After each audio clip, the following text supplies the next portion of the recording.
Tahun 2001, 3 hari setelah Lebaran, suasana Bandung masih dipenuhi aroma ketupat dan suara kembang api sisa malam takbiran. Jalan-jalan kota perlahan kembali ramai oleh kendaraan pemudik yang hendak pulang atau pelancong yang mencari hiburan. Di salah satu gang kecil di pinggiran kota, 6 orang pemuda berkumpul di halaman sebuah rumah sederhana bercat biru pudar. Mereka berenam. Dika, pemilik rumah sekaligus yang menginisiasi perjalanan. Komar, sahabat karibnya yang selalu ringan tangan dan penuh humor. Angga, pemuda pendiam namun setia, yang malam itu menemani Novi, satu-satunya perempuan di antara mereka yang tampak duduk di tangga rumah dengan wajah lelah. Lalu ada Niko dan Niki, sepasang saudara kembar yang paling banyak membuat keributan kecil. Jam menunjukkan pukul 9 malam ketika mereka akhirnya lengkap. Di halaman rumah terparkir 3 Vespa tua dengan cat yang sudah kusam, namun mesinnya masih prima, masing-masing siap membawa 2 orang. Sambil berdiri merokok di pinggir jalan, Dika menyampaikan beberapa nasihat kepada mereka semua.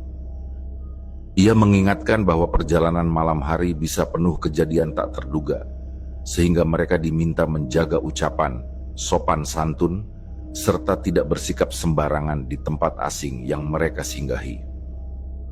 Pesan itu disampaikan dengan nada tenang, namun cukup serius, meski sebagian dari mereka hanya menanggapinya sambil tersenyum seolah angin lalu. Tepat pukul 10 malam, mereka berangkat meninggalkan rumah. Udara Bandung di malam hari menusuk kulit, dingin khas dataran tinggi. Asap knalpot Vespa menyelimuti mereka ketika mesin-mesin tua itu meraung pelan, membawa 6 orang itu menuju selatan. Jalanan ramai oleh kendaraan keluarga, bus pariwisata, dan truk. Semua melaju di jalanan berliku yang perlahan menanjak. Selama 1 jam pertama perjalanan, suasana di antara mereka masih dipenuhi canda dan obrolan kecil. Komar sesekali berteriak dari jok belakang Vespa Dika, melempar lelucon yang membuat Niko dan Niki di belakang mereka tertawa keras. Angga sesekali menoleh ke Novi yang duduk diam sambil memeluk tubuhnya erat untuk melawan udara dingin. Rambutnya berkibar ditiup angin. Tidak ada tanda bahwa sesuatu yang buruk sedang menunggu di ujung jalan. Sekitar tengah malam, jalanan mulai sepi ketika mereka mulai memasuki kawasan perbukitan Nagrek. Di kanan kiri jalan hanya ada tebing batu dan lembah gelap. Diterangi lampu jalan redup yang sesekali berkedip. Udara terasa lebih lembab dan suara jangkrik di rerumputan berbatu terdengar lebih keras. Di sebuah tikungan panjang yang menanjak, mereka melihat sebuah warung kecil dengan lampu minyak menggantung di depannya. Satu-satunya bangunan yang tampak masih hidup di antara pekat malam. Warung itu berdiri sendirian di pinggir jalan, terbuat dari bilik bambu dengan atap seng berkarat. Di dalamnya tampak seorang perempuan setengah baya duduk di belakang meja kayu kecil, memandangi mereka dengan senyum samar yang sulit ditebak. Dari dalam tercium aroma kopi hitam yang mengepul bercampur dengan bau kayu.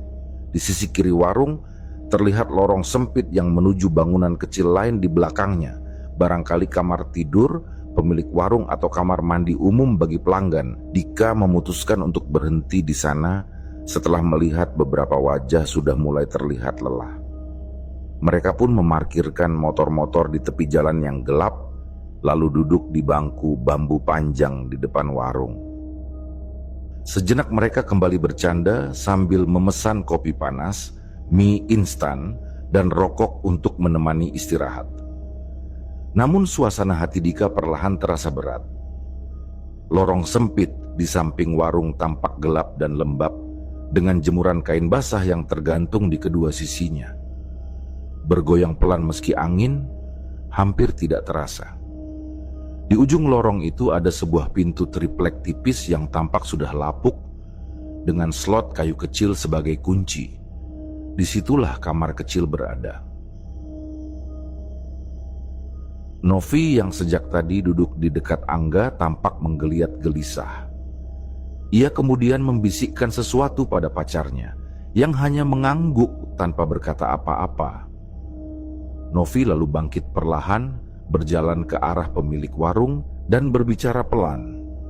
Si ibu warung kemudian menunjuk lorong sempit itu sambil memberikan isyarat tangan ke arah pintu triplek. Novi berjalan perlahan melewati lorong. Sosoknya makin kecil hingga akhirnya lenyap di balik pintu kamar mandi yang gelap. Dika memperhatikannya sebentar, kemudian kembali menatap ke arah jalanan yang sunyi. Namun perasaannya tetap diliputi rasa was-was yang tak ia mengerti. Udara yang tadi terasa dingin, kini berubah menjadi lebih lembab dan pengap. Jemuran kain itu sesekali bergerak pelan seperti diayun oleh tangan yang tak kasat mata. Hanya beberapa menit berlalu sebelum keheningan itu dipecahkan oleh teriakan melengking dari balik lorong. Teriakan itu panjang, nyaring, dan penuh kepanikan. Jeritan Novi di belakang warung itu memecah malam dengan nada yang memilukan, membuat keenam pemuda itu serentak membeku. Suara itu terdengar panjang, serak. Gelas kopi Komar sampai terjatuh dari tangannya, menumpahkan isinya ke lantai bambu. Sementara Niko dan Niki hanya bisa saling pandang dengan mata melebar. Angga, yang paling dekat dengan lorong, segera meloncat dari tempat duduknya. Diikuti Dika yang memberi isyarat kepada Niko dan Niki untuk berjaga di depan. Mereka berdua bergegas masuk ke lorong sempit itu dengan Komar menyusul beberapa langkah di belakang. Ragu-ragu namun tak sanggup hanya diam menunggu. Lorong di samping warung terasa semakin sempit dan lembab saat mereka melangkah masuk. Jemuran kain yang menggantung di kedua sisi berayun pelan, menimbulkan suara desir kecil yang menyelinap di telinga, seperti bisikan halus yang tak jelas asalnya. Di ujung lorong, pintu triplek kamar kecil tampak tertutup rapat, namun dari bawah celahnya tampak bayangan kaki Novi yang berdiri kaku di dalam. Dari balik pintu terdengar gumaman lirih bercampur erangan yang aneh, seolah ia sedang berbicara dengan seseorang atau sesuatu di dalam sana. Angga mencoba memutar slot kayu pada pintu, namun pintu itu bergeming. Suara kayu berderit pelan, dan ketika ia memanggil nama Novi, hanya ada sautan lemah berupa suara napas terburu-buru diselingi desisan pelan yang semakin menakutkan.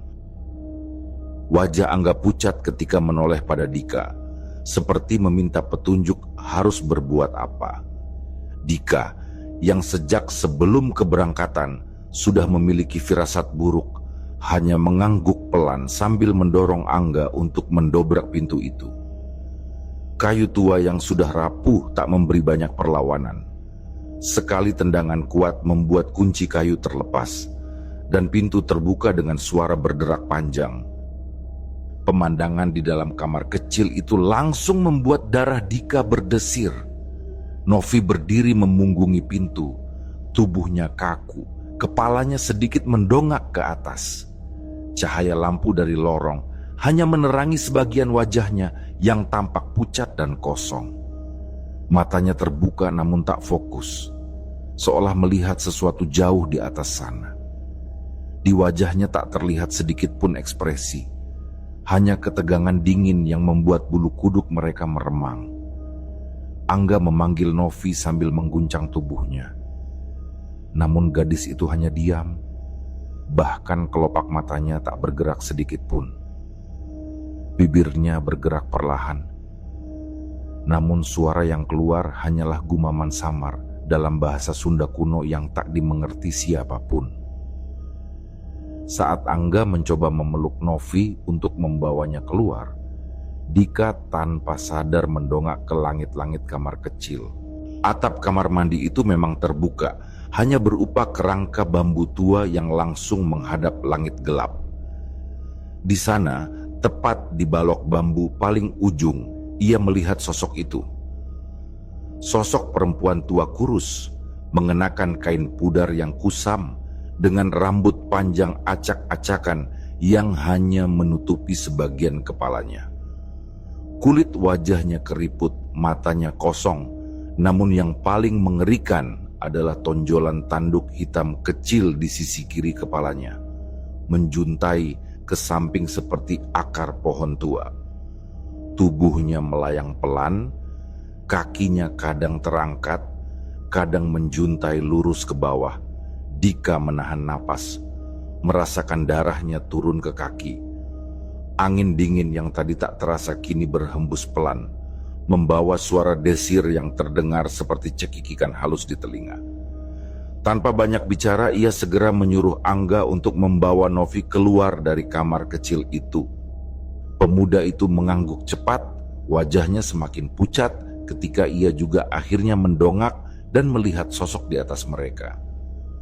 Bersama-sama, mereka menarik tubuh Novi keluar dari kamar mandi dengan bantuan si ibu warung yang sudah berdiri menunggu di ambang lorong sambil membawa segelas air putih dan sebotol minyak kayu putih. Novi diletakkan di atas dipan kayu di ruang belakang warung. Matanya masih kosong, bibirnya terus berkomat kamit, sementara keringat dingin membasahi pelipisnya. Angga berusaha menyadarkan Novi dengan memercikan air ke wajahnya, namun hanya sedikit gerakan gelisah yang ia dapatkan. Air putih yang coba dipaksakan masuk ke mulutnya kembali keluar, membuat mereka semakin panik. Dika masih berdiri di ujung lorong, memandang ke arah kamar kecil. Sosok nenek itu sudah tak tampak lagi di langit-langit. Namun saat ia mengalihkan pandangan ke jemuran kain di ujung lorong, dadanya kembali terasa sesak. Sosok yang sama kini berdiri tepat di bawah jemuran. Rambut panjangnya menjuntai hampir menyentuh tanah. Kakinya tampak tenggelam ke dalam tanah. Wajah keriputnya tetap menatap kosong. Namun bibirnya kali ini sedikit terangkat, membentuk senyum tipis yang lebih dingin daripada udara malam. Ia memalingkan wajah dan melangkah cepat kembali ke ruang belakang, sambil bergumam dalam hati bahwa sesuatu yang gelap telah mengikuti mereka sejak Novi memasuki lorong itu. Si ibu warung menyarankan agar Novi segera diberi minyak kayu putih di pelipis, dada, dan tengkuknya, sambil pelan-pelan dibisikkan doa. Ia berkata bahwa roh itu memang sudah lama suka mengganggu mereka yang tak berhati-hati. Nada suaranya datar namun penuh arti, seolah ia sudah terbiasa dengan gangguan semacam itu.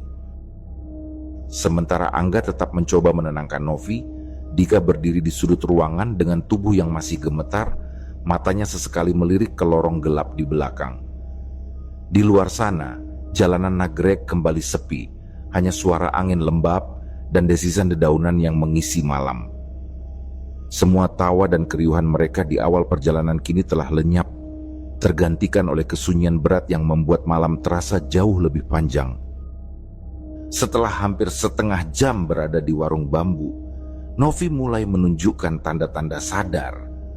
Tatapannya perlahan kembali berisi, meski ia tampak linglung dan matanya masih menyiratkan keresahan yang sulit dijelaskan. Angga membantu Novi berdiri, membimbingnya pelan sambil sesekali bertanya apakah ia baik-baik saja. Novi hanya menjawab dengan anggukan kecil dan suara yang begitu lemah. Si ibu warung memberi mereka air minum dan minyak kayu putih sambil berpesan lirih bahwa mereka sebaiknya segera melanjutkan perjalanan dan menjaga pikiran tetap bersih. Pesan itu disampaikan dengan nada datar, seperti peringatan yang sudah diulang puluhan kali kepada orang-orang lain sebelumnya. Udara malam di luar warung terasa jauh lebih dingin dari sebelumnya ketika mereka kembali menaiki Vespa masing-masing.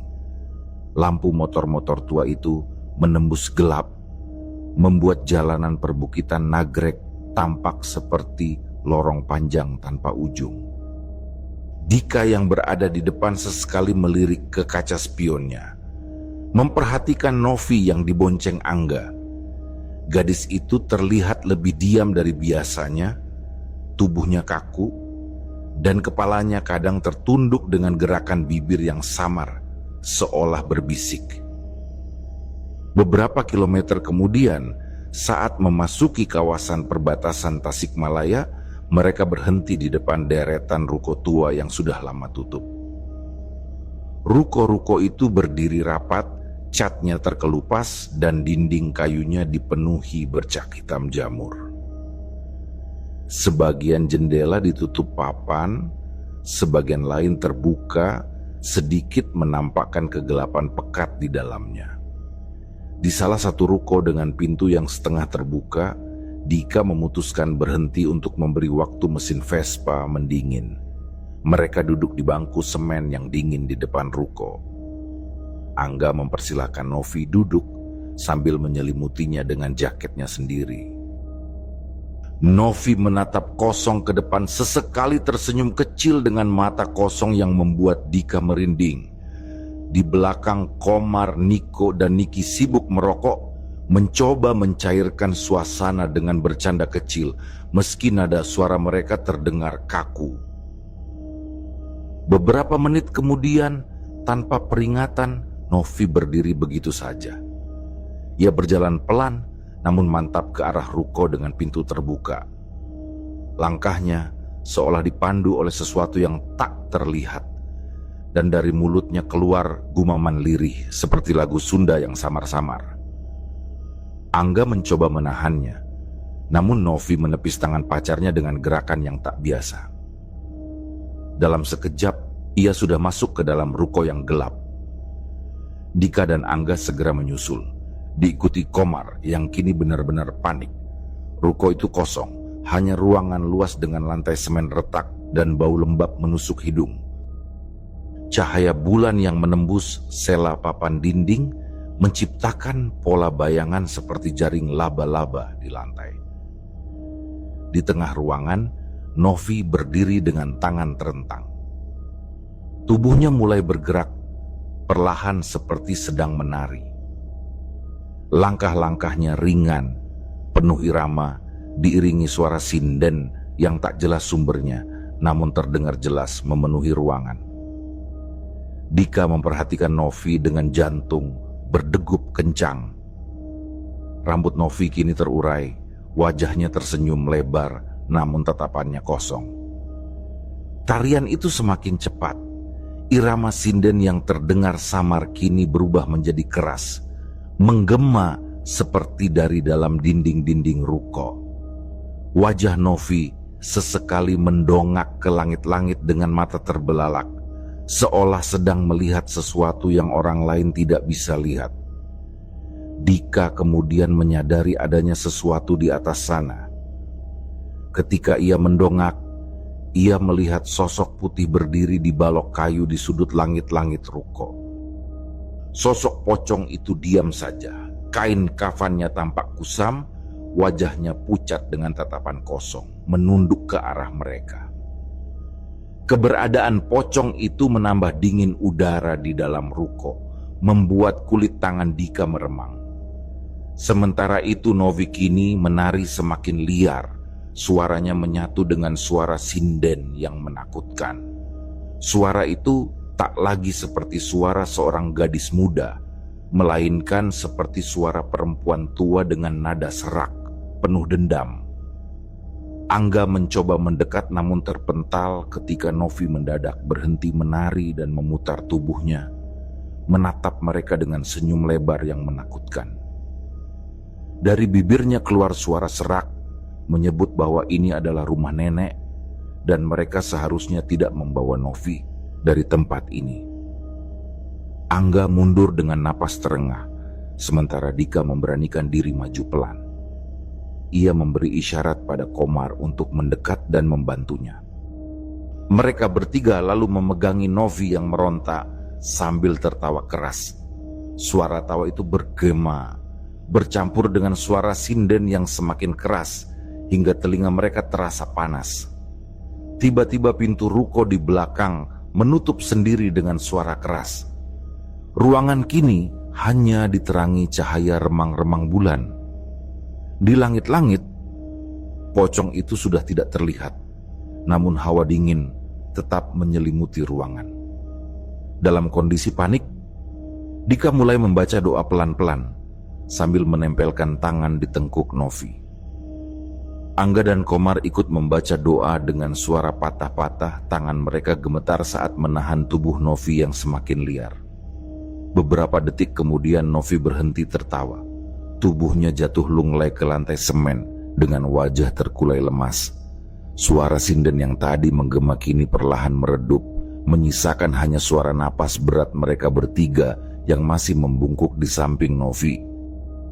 Di pojok ruangan, Dika sempat menangkap bayangan samar perempuan tua dengan kain kusam berdiri memunggungi mereka sebelum lenyap ke kegelapan. Di luar sana, angin malam kembali bertiup. Dika berdiri perlahan, matanya masih menatap kosong ke arah pintu ruko yang kini kembali terbuka. Setelah keluar dari ruko berhantu itu, mereka tak ingin berlama-lama di jalan. Malam terasa semakin panjang dan berat, seolah kegelapan menelan mereka perlahan. Novi tampak semakin lemah. Tubuhnya yang tadi keras saat memberontak, kini lunglai di pelukan Angga. Wajahnya pucat seperti kertas, matanya terpejam namun bibirnya kadang bergerak-gerak pelan, seperti masih melafalkan sesuatu yang tak dimengerti siapapun. Dika memimpin perjalanan dengan perasaan was-was. Ia melihat kaca spionnya berkali-kali, memastikan rombongan tidak terpisah. Namun juga diam-diam memperhatikan Novi yang dibonceng Angga. Tatkala gadis itu mendongak sebentar, Dika melihat mata Novi terbuka, tetapi pandangannya tetap kosong. Bahkan dari jauh Dika bisa merasakan tatapan itu bukan lagi milik Novi. Menjelang subuh, mereka berhenti di sebuah masjid kecil di pinggir jalan untuk menunaikan salat. Di sana, suasana terasa sedikit lebih ringan. Setelah wudhu, Novi sempat didudukkan di teras masjid, diselimuti jaket Angga. Gadis itu hanya diam, lalu pelan-pelan tersenyum tipis sambil berkata dengan suara lemah bahwa ia sudah merasa lebih baik. Namun bagi Dika, senyum itu bukan senyum lega. Ada sesuatu di baliknya yang membuat bulu kuduknya berdiri. Setelah salat subuh, mereka kembali melanjutkan perjalanan. Jalan menuju Pangandaran pagi itu dipenuhi wisatawan lain, namun anehnya, Dika merasa mereka seperti berjalan di jalur yang berbeda. Rumah-rumah tua di pinggir jalan seolah menatap mereka dengan dingin. Sawah-sawah yang biasa hijau terlihat lebih gelap, dan udara masih terasa lembab, padahal matahari sudah muncul. Tiba di Pangandaran menjelang pukul 6, mereka disambut kemacetan panjang di gerbang masuk. Sesuai rencana, mereka mencari penginapan sebelum ke pantai. Namun semua penginapan dekat pantai penuh. Mereka akhirnya diarahkan oleh seorang bapak tua penjajah keliling ke sebuah rumah yang katanya masih kosong, berada jauh dari pantai di ujung sebuah gang sempit. Bapak itu berbisik lirih saat memberi petunjuk jalan, matanya tak pernah bertemu pandang dengan mereka. Gang menuju penginapan itu semakin sempit dan sepi. Rumah-rumah di kiri kanan tampak tua, sebagian seperti kosong bertahun-tahun, jendelanya ditutup papan rapat. Di ujung gang, akhirnya mereka menemukan sebuah rumah bercat putih kusam dengan halaman dipenuhi rumput liar dan pagar besi berkarat yang sudah hampir roboh. Papan kecil tergantung miring di pagar bertuliskan penginapan. Seorang pria muda menyambut mereka di depan pintu. Senyumnya ramah, namun matanya datar. Ia menyebut bahwa kamar-kamar masih kosong dan mempersilahkan mereka menyewa 2 malam dengan harga yang bahkan lebih murah dari penginapan-penginapan lain. Tidak ada yang sempat banyak bertanya. Mereka semua hanya ingin segera beristirahat. Begitu melangkah masuk, Dika segera merasakan hawa aneh dari rumah itu. Ruang tamunya luas namun gelap, dengan perabot kayu tua berdebu. Ada lorong menuju kamar-kamar di kiri kanan, dapur di ujung, serta kamar mandi di belakang. Udara di dalam pengap dengan bau kayu lapuk yang seolah menyelimuti kulit mereka. Sesekali terdengar suara berderit pelan dari langit-langit. Mereka meletakkan tas di ruang keluarga. Angga segera membantu Novi masuk ke kamar pertama di dekat ruang televisi. Novi masih diam, matanya kadang terpejam, kadang terbuka, tapi tetap kosong. Ketika dipapah ke ranjang, ia sempat menoleh ke arah cermin tua di pojok kamar, menatap bayangannya sendiri dengan tatapan yang tak bisa dijelaskan. Angga duduk di sisi ranjangnya sejenak, lalu keluar untuk bergabung dengan yang lain. Sementara itu Dika tetap mengawasi pintu kamar Novi dari ruang keluarga. Ia merasa seperti ada sesuatu di balik pintu itu. Menjelang pukul 9 malam, suara aneh terdengar dari dalam kamar. Gumaman pelan, kadang seperti nyanyian Sunda yang lirih. Angga yang mendengarnya pertama kali langsung menghampiri. Ketika membuka pintu, ia melihat Novi duduk di pinggir ranjang.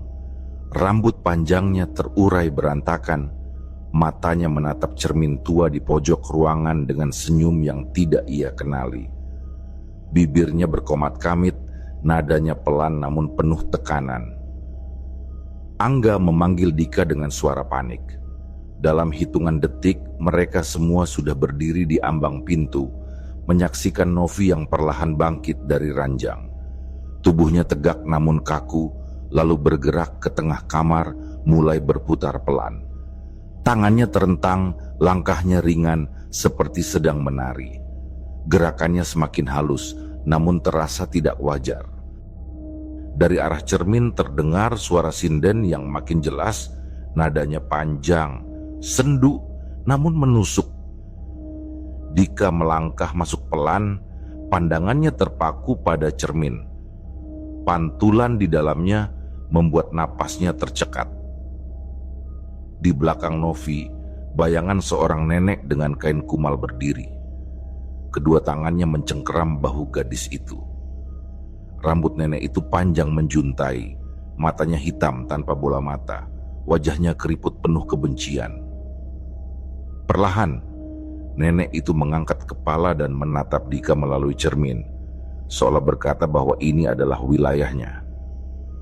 Tiba-tiba Novi berhenti menari. Ia memutar tubuhnya, menatap Dika dan teman-temannya dengan senyum lebar yang penuh ejekan. Dari mulutnya keluar suara serak menyebut bahwa semua orang yang datang ke rumah ini harus tunduk pada nenek. Nada suaranya rendah, berat, jelas bukan milik gadis muda seperti Novi.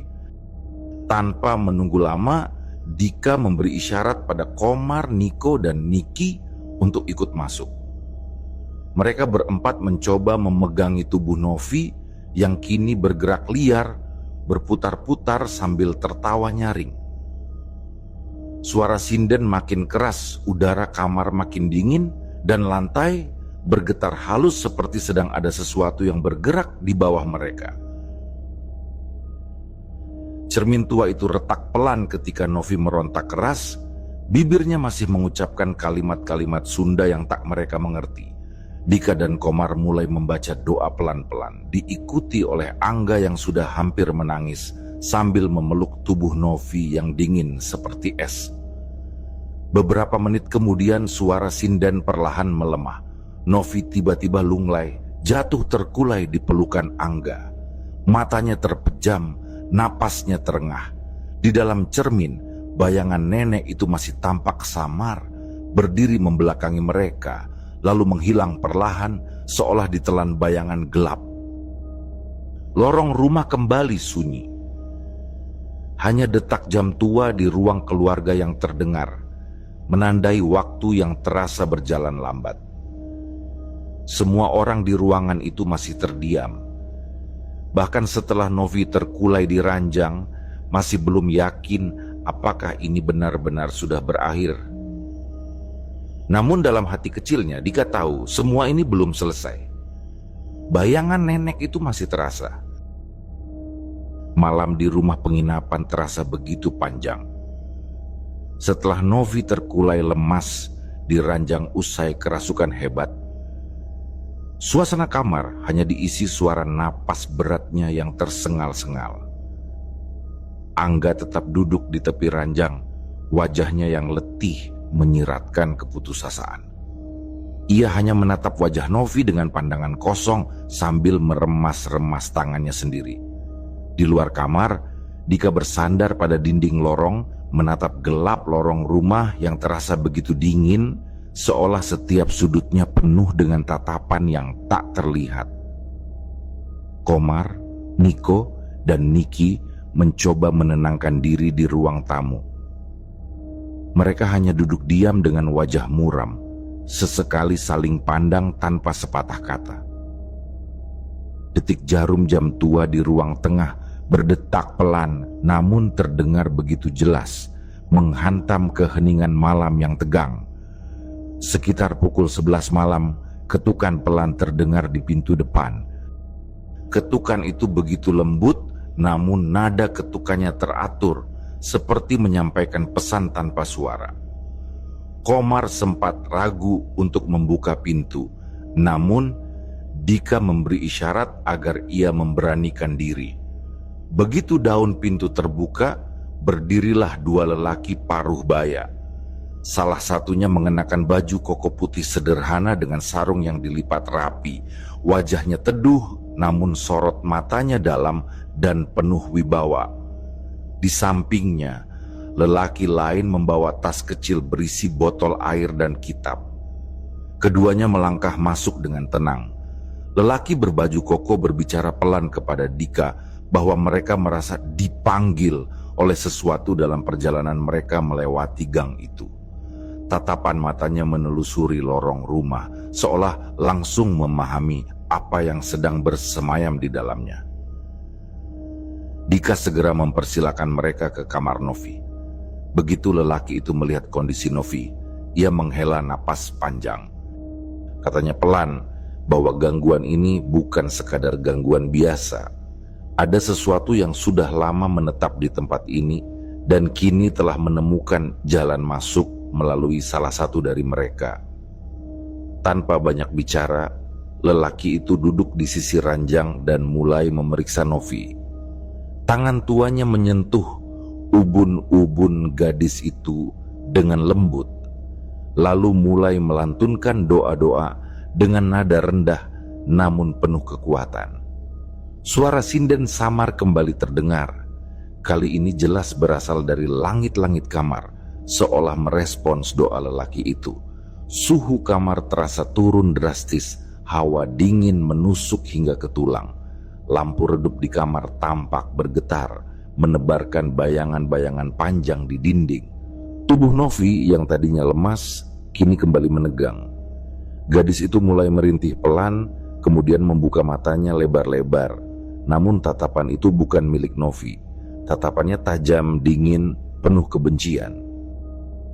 Bibirnya bergetar, dan dari mulutnya keluar suara serak yang terdengar seperti suara perempuan tua.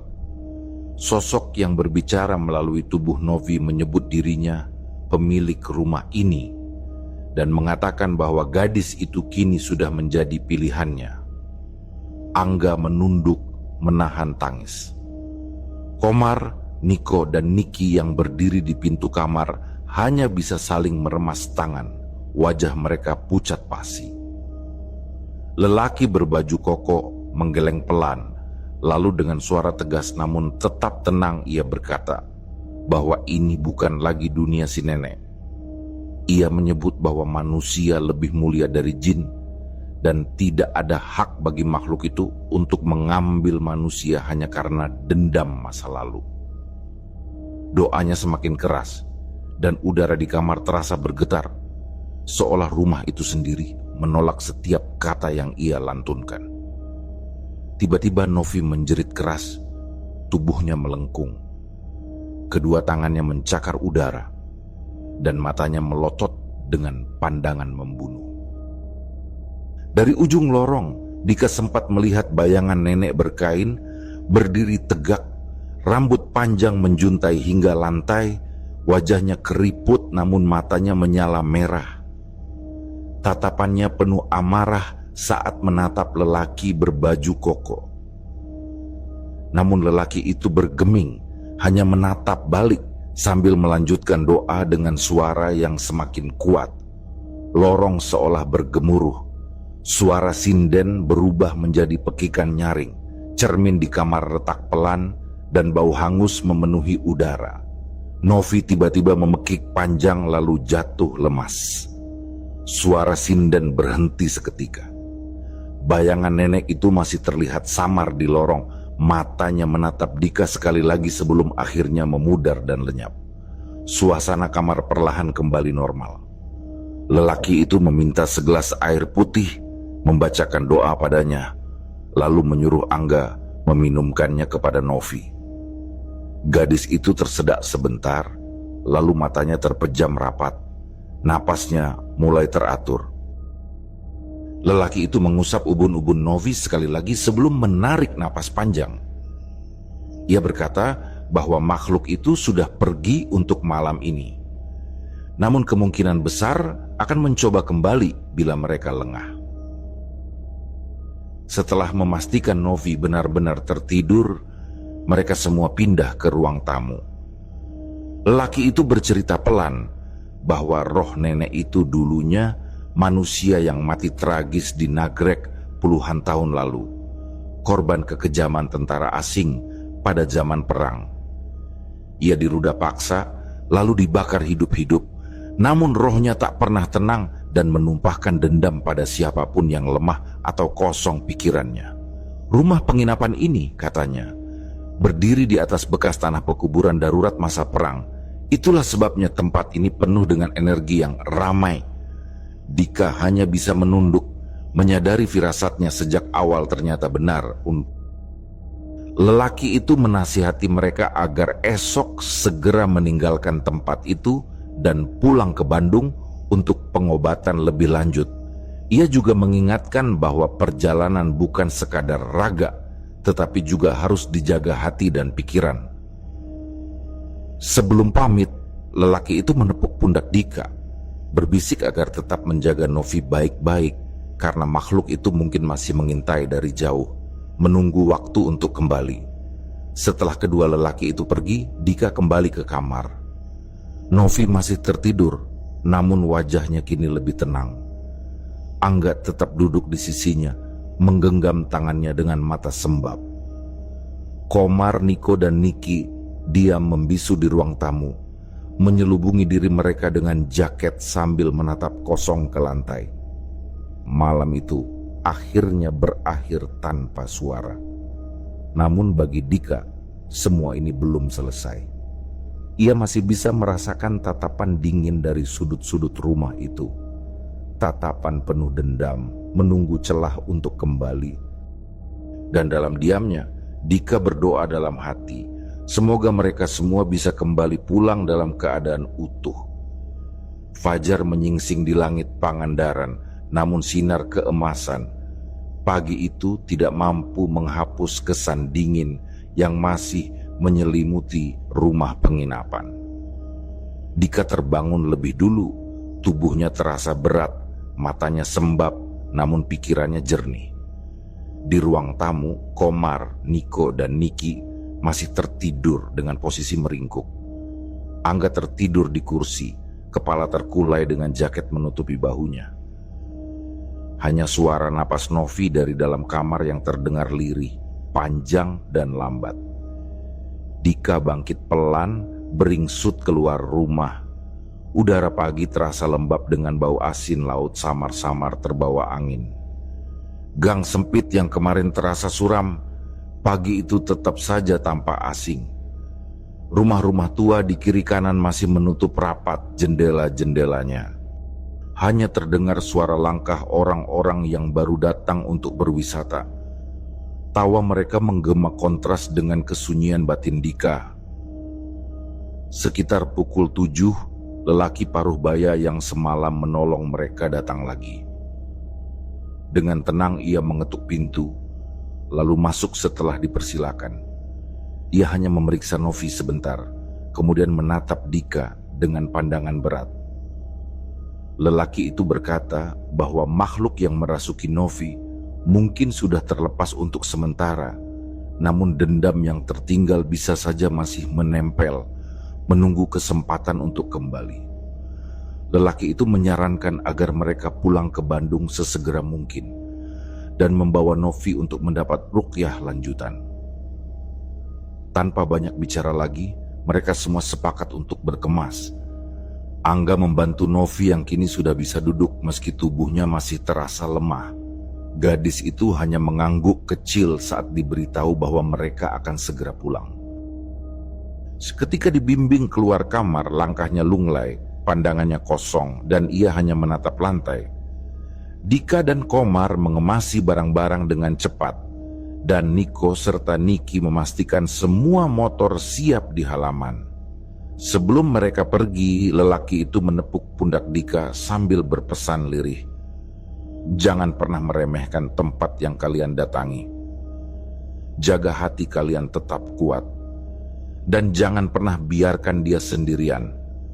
Karena kadang mereka masih mencari cara. Perjalanan pulang terasa lebih sunyi. Matahari pagi sudah tinggi. Namun hawa dingin masih membayangi mereka sepanjang jalan.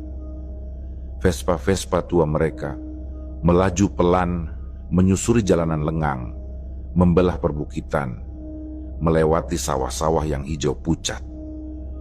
Namun bagi Dika semuanya tampak abu-abu.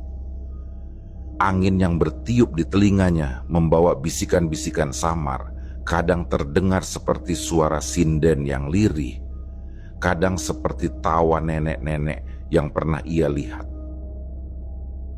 Setiap kali Vespa melintasi tikungan tajam atau tanjakan, Dika melirik kaca spionnya. Sesekali ia merasa melihat sosok samar perempuan tua dengan kain kusam berdiri di pinggir jalan. Rambut panjangnya menjuntai, matanya menatap rombongan mereka dengan dingin. Ia tahu, itu bukan sekadar halusinasi. Ia tahu nenek itu masih mengikuti mereka, meski hanya dalam bayangan. Mereka tiba di Bandung menjelang maghrib. Langit sudah mulai gelap ketika mereka sampai di rumah masing-masing. Dika langsung menuju rumah Novi bersama Angga. Disambut ibunya yang panik melihat kondisi putrinya. Beberapa kerabat sudah berkumpul. Wajah mereka penuh kekhawatiran. Ustadz yang dikenal keluarga segera dipanggil untuk meruqyah Novi malam itu juga. Proses ruqyah berlangsung menegangkan. Novi yang tadinya hanya diam mendadak menjerit, tubuhnya kembali memberontak. Suaranya berganti-ganti, kadang tawa nyaring nenek tua, kadang teriakan lirih, kadang makian dalam bahasa Sunda yang tak dimengerti. Tubuhnya meliuk seperti ular, matanya melotot, dan mulutnya menyeringai dengan senyum mengerikan. Suara sinden samar kembali terdengar di ruang tamu, seperti datang dari balik dinding. Ustadz tetap tenang membaca ayat-ayat suci dengan nada tegas. Tangannya menempel di ubun-ubun Novi yang bergetar keras. Beberapa kali gadis itu berteriak menyebut-nyebut imah nenek, bersikeras ingin pulang. Namun suara Ustadz semakin keras, dan Novi akhirnya terkulai, tubuhnya lemas, napasnya tersengal. Ustadz berkata pelan bahwa makhluk itu sudah diusir untuk sementara, namun mereka harus waspada, dendamnya belum hilang. Setelah beberapa hari, Novi mulai pulih perlahan. Wajahnya kembali cerah, meski matanya masih menyimpan bayang-bayang kegelapan yang tak semua orang bisa lihat. Namun semenjak perjalanan itu, persahabatan mereka berubah. Komar, Niko, dan Niki jarang berkumpul lagi, seolah mereka semua sama-sama ingin melupakan malam panjang itu. Angga tetap mendampingi Novi, meski kini lebih pendiam, menyimpan rasa bersalah yang tak pernah ia ucapkan. Dika sendiri tetap sering teringat pada malam-malam di Nagrek dan Pangandaran. Kadang di lorong-lorong rumahnya yang sepi, ia masih merasa diawasi. Kadang ia terbangun tengah malam karena mimpi tentang Novi yang berdiri di tengah lorong dengan rambut terurai, tersenyum lebar dengan suara sinden menggema samar. Kadang ia merasa mendengar bisikan lirih di telinga, menyuruhnya untuk pulang. Beberapa minggu setelah kejadian itu, Dika bertemu Novi untuk terakhir kalinya. Di teras rumahnya, Novi tersenyum tipis, berkata pelan bahwa ia sering mendengar bisikan memanggilnya, berkata bahwa nenek itu masih menunggunya. Wajahnya sendu, matanya kosong sejenak. Dika hanya tersenyum paksa dan berkata bahwa semuanya sudah selesai. Bagi Dika, perjalanan ke Pangandaran itu lebih dari sekadar liburan. Itu adalah peringatan bahwa dunia yang tak kasat mata kadang lebih dekat daripada yang kita bayangkan.